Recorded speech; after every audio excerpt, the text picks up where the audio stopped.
Last ball coming up, unless it's a no ball or wide. It'll still be the last ball, even though it's a 4. If VETTORI doesn't muck around, what else would you expect from a number 10 to smash the last ball of the day past point 4? Well, he is a handy player, Daniel VETTORI, and England will be aware of that. They'll want him or Fleming out very quickly in the morning. All credit to Stephen Fleming. It took him 2 hours to get to 15, 4.5 hours nearly in total for that unbeaten 52. Down the list, not a great deal of support for him. He fought hard, and the others will have learnt from that effort from their captain.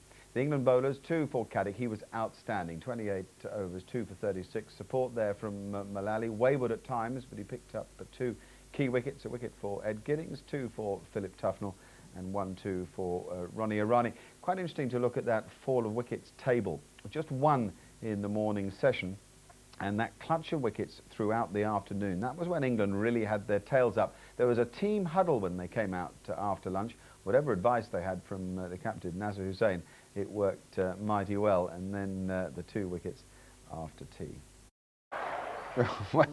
Excitement out in the middle. We're going to pick up play now. In the first over of the day, no addition to that score. Andrew Caddick's bowling to Stephen Fleming, commentating Dermot Reeve and Richie Bennett.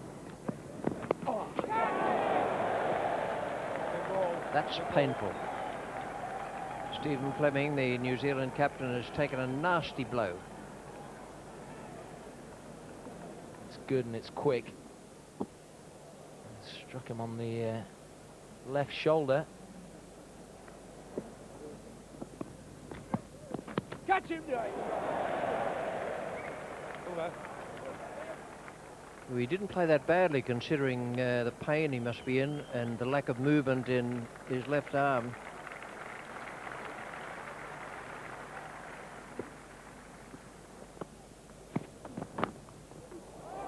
Get 4 for that.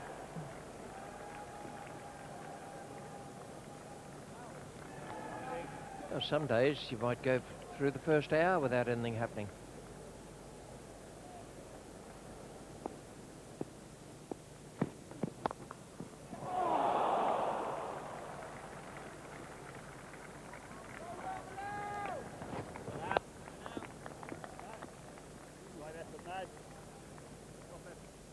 Got to go down to drop chance, but pretty good effort.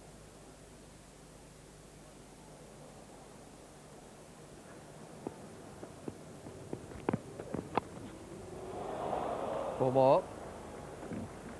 VETTORI's dangerous. He plays as good tail-enders should play.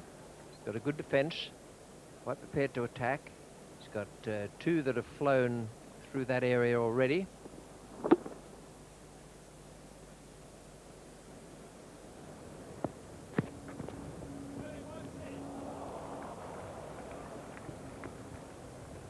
That was something that's going to go down against Alex Stewart, but it was a wide delivery, and it's gone past first slip's right toe.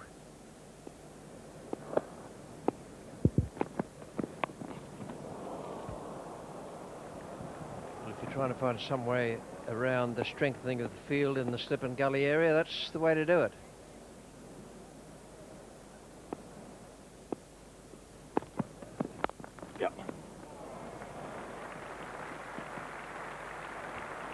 It's too short, and Caddick will be well aware of that.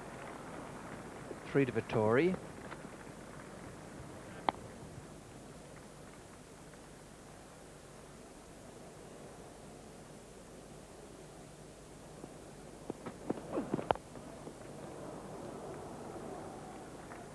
There's the 200 up, 200 for 8 for New Zealand.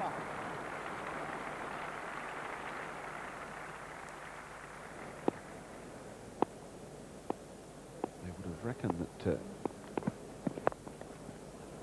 batting this morning would be a near nightmare against the English bowlers fresh.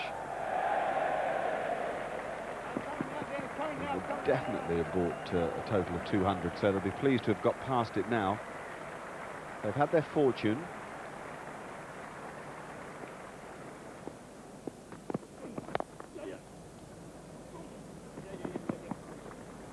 That'll be enough to bring up the 50 partnership between Vettori and Fleming.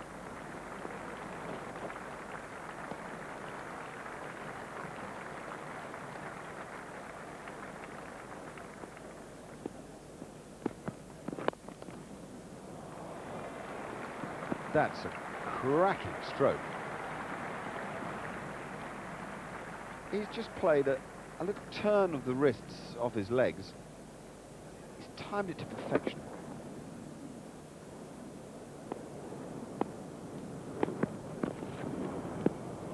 There's the place, just to keep bowling there for 20 minutes or so.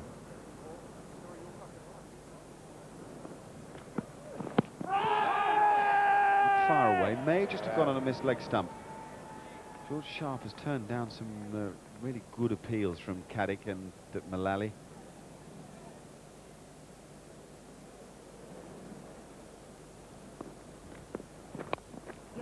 Yeah, the advantage of the red zone there was that it showed it did pitch in line. It wasn't outside the leg stump. Caddick will be tearing his hair out now. That was a thick edge from Fleming and nothing more. Flew away through cover.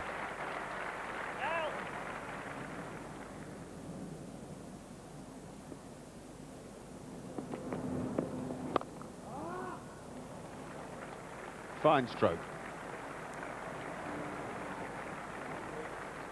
There's no point in us carrying on talking about Vettori as a tail ender. He is a good player.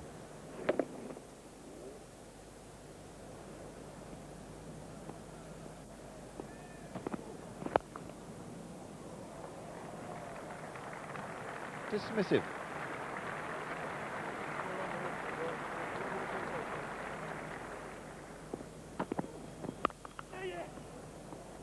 That isn't a bad stroke either. What's more, it'll bring up 50 for Vettori. Second of the series, and he's getting a wonderfully warm reception for it.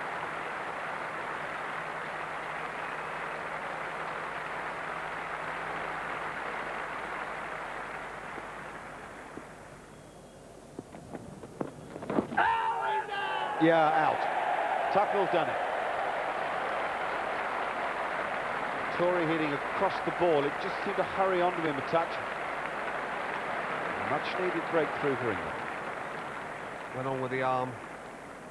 Just straightened a little bit.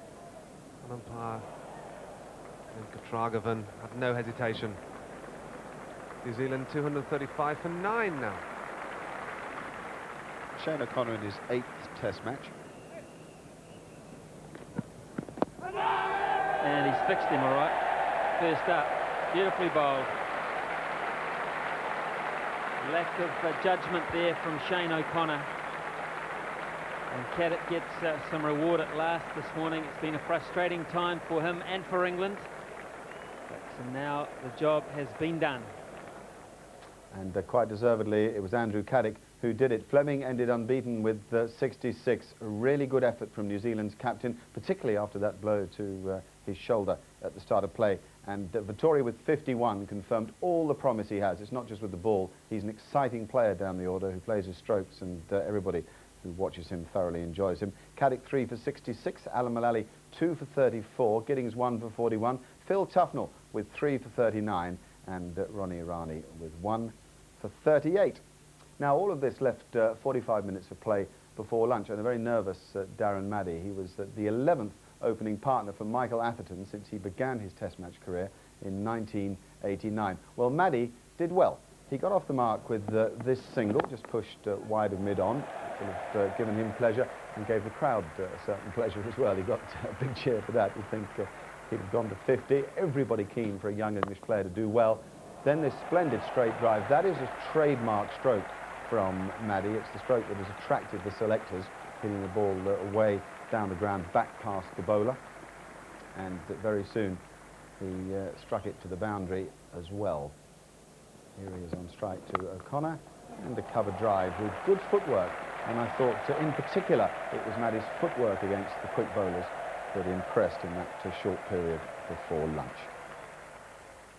There it was then, 236 for New Zealand. England 24 for no wicket, 212 the difference between the sides at that stage.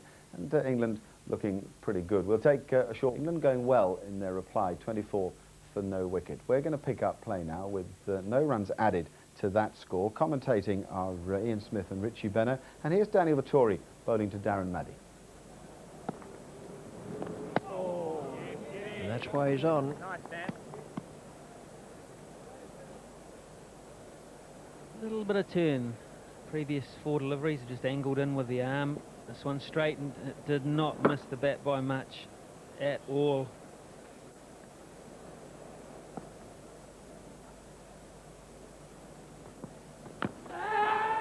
Oh, good catch.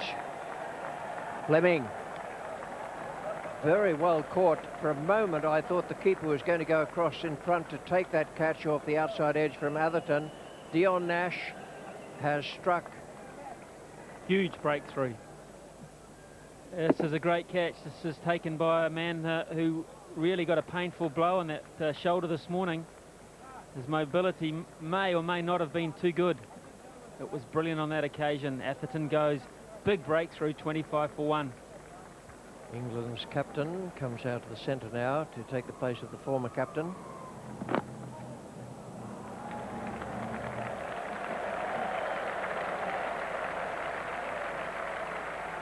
Looks like inside edge, and Nasser Hussain is off the mark.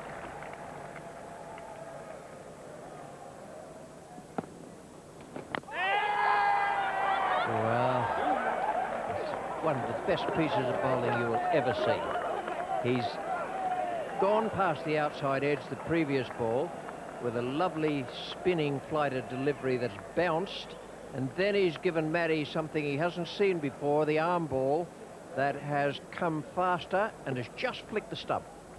Well, I hope I'm around to see him when he's 40, because at 20 he's amazing. He's completely outthought him here. He's done him like a dinner just after lunch. You'll remember that, Darren Maddy, promising start, cut off at its prime, 29 for 2. Graham Thorpe is the new player for England.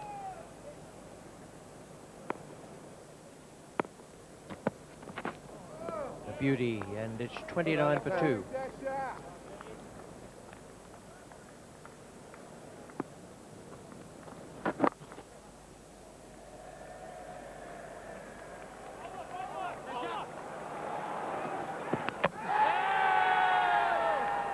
Going to have to ask for it. Graham Thorpe wasn't going. Nasser Hussain wanted the 2 runs. It was a great throw. It was beautifully sussed out by the man coming into field. No one knows about this one. No one's got a feeling. Dion Nash is the fielder. The throw's just a little wide, close. Well, goodness me, I'm not sure. Well, he's just okay. He's not as okay as they think he is out in the centre.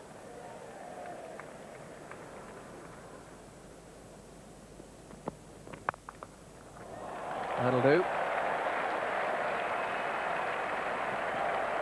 Dion Nash was deliberately trying to angle it across the left-hander, but Thorpe played a lovely stroke.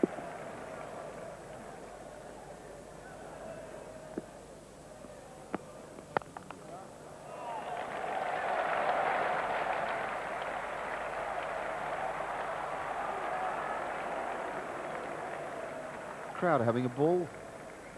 Ball's beating the bat. We've got spin at one end and good seam bowling at the other, and Thorpe and Hussain looking to play their strokes.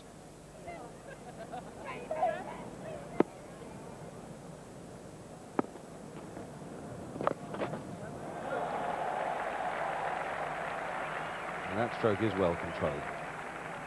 Down nice and low and try to hit it hard. It's difficult to play a sweep stroke when you're hitting down on the ball in the way that Hussain plays it. He doesn't to paddle it. He actually hits down. And that's the hardest way to control the stroke, but he's done it very well there.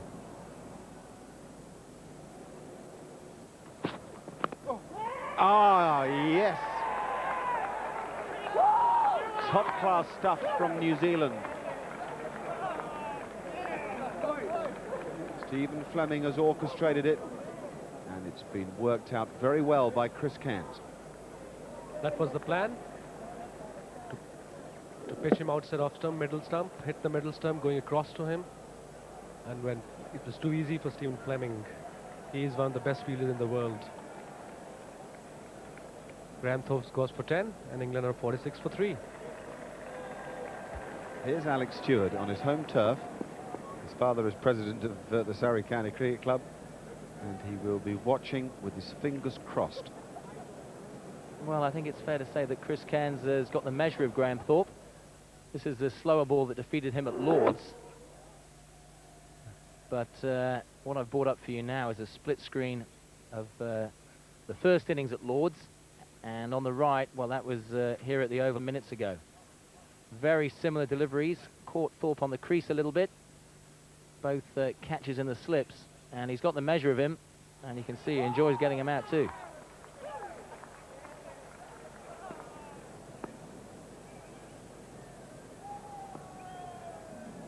There we go again.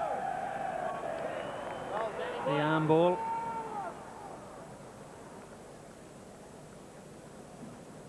Really has been on target with it today. That's the key to it. Bowling it's one thing, controlling it is another.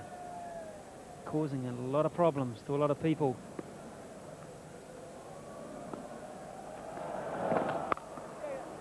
That just helps a wee bit. Breaks the shackles, 50 up for England, scares the pigeons, it's all happening.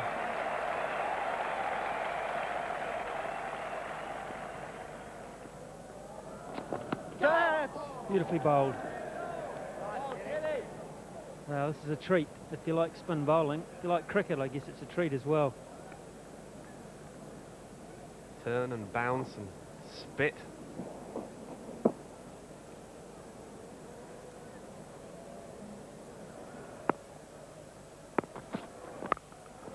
Yes. That's a good shot.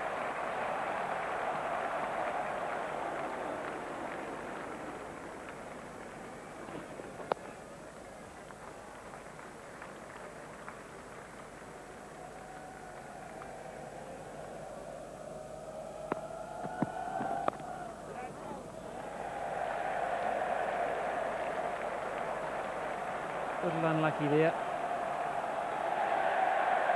And the boundary.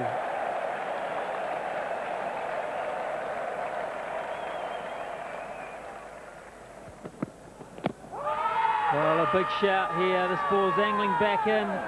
George Sharp says no. That is very, very close.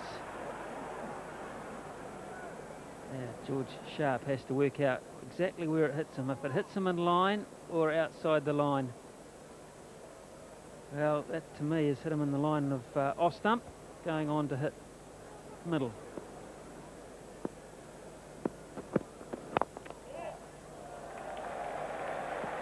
Stewart hasn't timed that, but he has got two.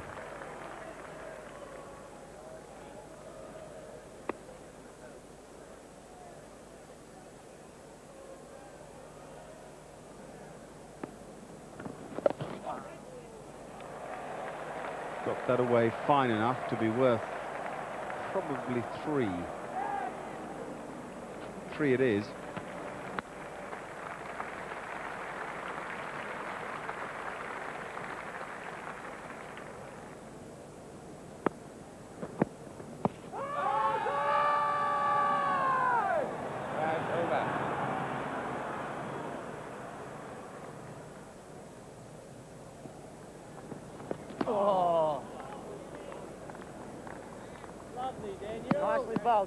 Just a pleasure to watch him play all cricket. I mean, it doesn't matter whether he's batting, fielding, bowling. He's got it. He understands what's required. He has a natural empathy with the game. That is so well flighted, that ball. And it spins. Spins a lot. Having a go at the same double whammy that did for Darren Maddy. He didn't get it quite so accurately that time. This is no metronome. This is a cricketer with a good brain and a lot of talent. Yes, he is. He's giving everybody a great deal of joy. One run was added up to the tea break to make it 84 for 3, 37 to Hussain. He played well. It wasn't easy. Remember, he hasn't had a bat since the middle of July after that finger injury. And Alex Stewart really battling, particularly against the spin of VETTORI, unbeaten with 10. The New Zealand bowlers, a wicket each for CAIRNS and Nash, and one for Daniel VETTORI. 16 overs, 1 for 21. Plenty of bowling for the left-arm spinner. Will take another good job. 84 for 3 the score. We're going to pick up play now, and it's the second over after tea. 3 runs have been added to the score. Daniel VETTORI is bowling to Alex Stewart, and Ian Smith and Richie Benno are commentating. Bowled him, played it on. Dreadful luck for Alex Stewart. Joy in the New Zealand camp. What a hollow feeling in the stomach. You think you've got it covered, and it dribbles back onto the woodwork. He'll feel a little bit aggrieved when he sees this replay, because he thought he had it covered. Bat, front foot, back onto the stumps. That's when you know it's not your day. Alex Stewart goes for 11. England 87 for 4. Mark Ramprakash, number 6 for England. On the bottom edge, you'll see Ramprakash underway. Now our stump vision will just show what cruel luck Alex Stewart had. The advantage here, from New Zealand's point of view, is that he's right on the button first up after tea. Now they're just doing a little bit of setting up here, the New Zealanders, maybe a trap or two, and back goes the catcher on the hook shot. Hussain on strike, at 15 to 20 metres in from the fence.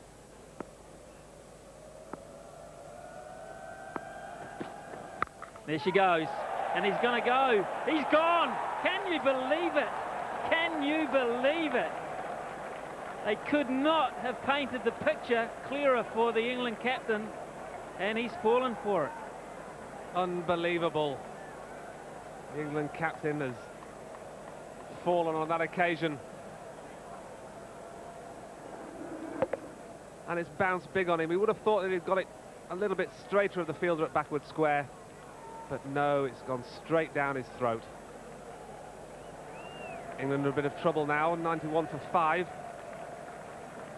Ronnie Irani replaces his Essex teammate. He replaces the England captain who's gone. Bell goes back.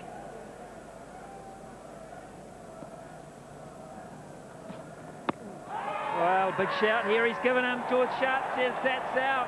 It's close enough. It's very close. And Kansas done it again. He has 3. Now, the point of contact is the key here, and the height goes past the inside edge of the bat, so he didn't hit it.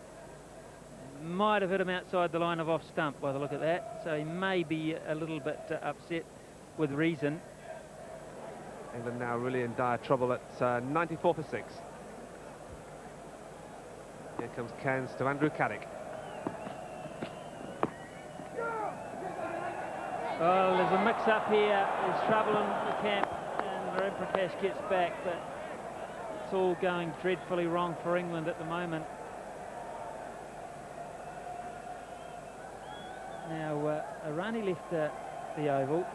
He was a little bit aggrieved with his decision. Ramprakash would have been too if the throw had been a bit better.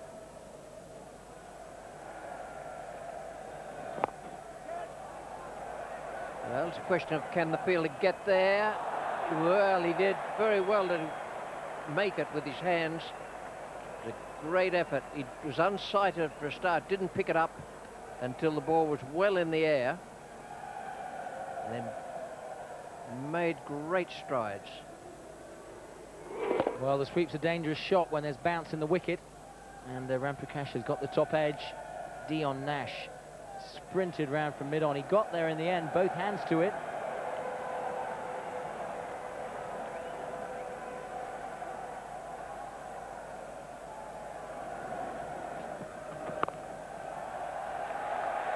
A good-looking stroke.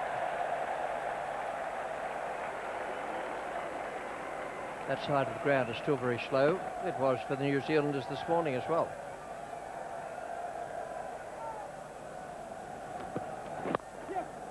And they should get 3 for that.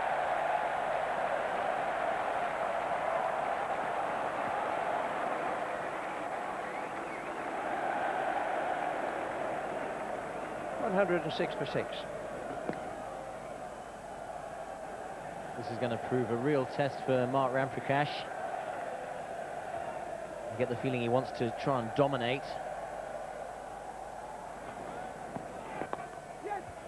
That's well placed. He waited on that. Didn't play out it too soon. And that's what I mean about the fast side of the ground. That ball showed no sign at all of slowing up. Tremendous cover drive from Ramprakash. Right to the pitch. Nice high left elbow. Picked his spot beautifully. Well, we'll have to wait and see what umpire Venkat says about that. Leg byes.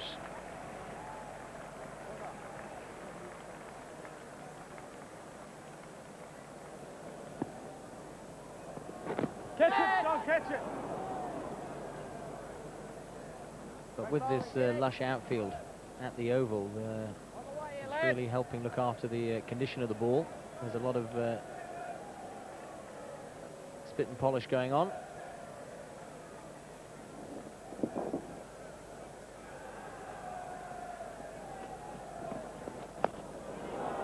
Over. 115 for 6 still.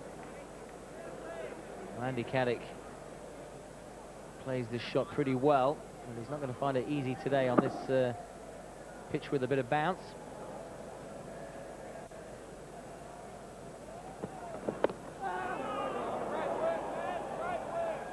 And I think it's fair to say that New Zealand have bowled a good length, haven't they? They've found an area just a bit further up than England bowled overall.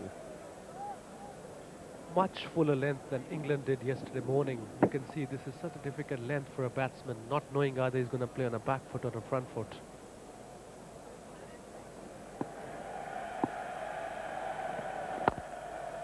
This is a beautiful shot through extra covers. This is a safe shot. There's no point playing slog sweep to a spinner who's turning away to you. You should always play with the spin. If you're going to charge, you should always charge with the spin and play with the... Look at that.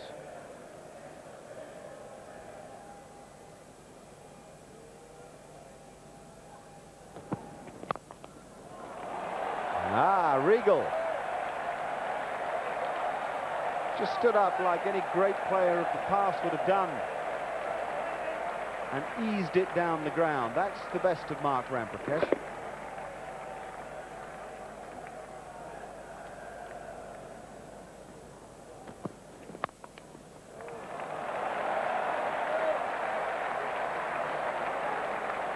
Outfield is as slow as I've ever seen it here.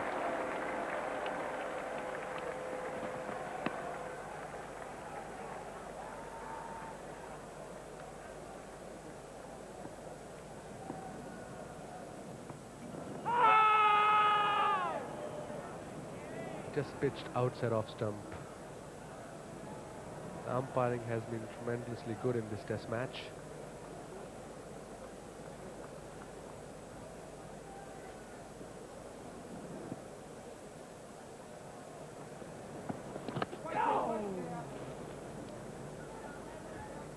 Tory made a little bit of a noise there, as if Caddick may have got a thin scratch on it.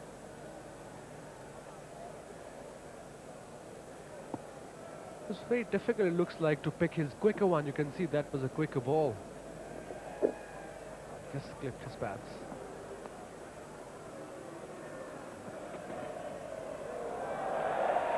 Hey, well, England will be very glad of it. 4 wides based entirely on height.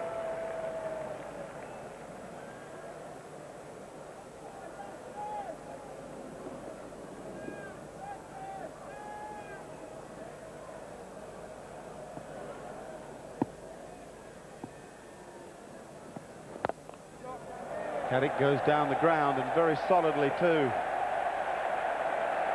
Just a little nudge, and a small matter of 6 runs to his name.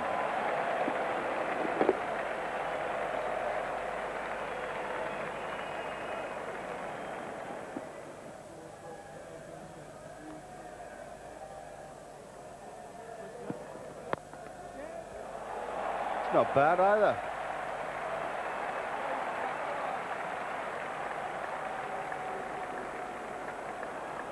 Oh, he turned down the third. I think he'd have made it easily enough. Perhaps he fancied staying on strike. It was a good length ball, just outside off stump, coming back into Andrew Carrick. He went through the shot with a straight bat. Look at that.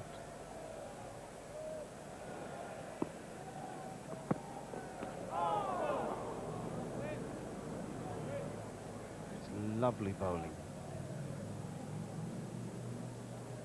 Did everything but hit the stumps. Beautiful delivery. Look at this.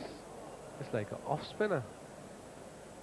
And well kept in the end by Adam Perore.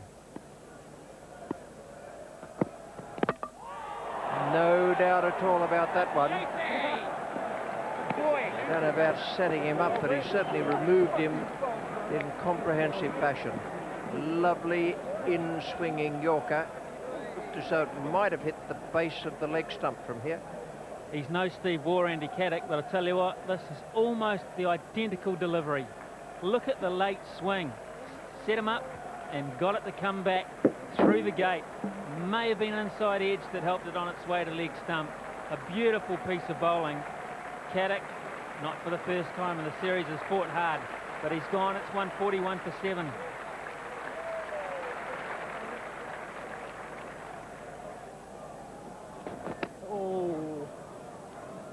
A deep turn there for bowler Daniel Vettori.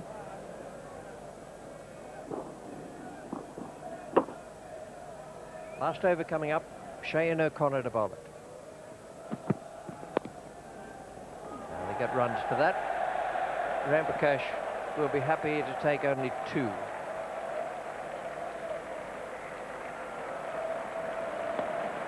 .150 up, well, that'll be better for England to look at. Ramprakash played well up until the close. It was good to see him look to play those shots of his. Every England player getting double figures bar Ronnie Irani. If you get in, you don't want to get out. Years ago, Tony Greig, England captain in the 70s, said it's a greater crime to get out for 20 or 30 than it is to get out for naught. Mullally is there unbeaten so far, 150 for 7. Cairns picked up 3 wickets, Nash 1, O'Connor 1. No wicket for Astle in that 1 over. 31 overs, 2 for 44 for Daniel Vettori. 51 he made this morning in that total of 236, and 2 wickets and much torturing of the England batsmen. And after play, Giddings are still to come. We're going to pick up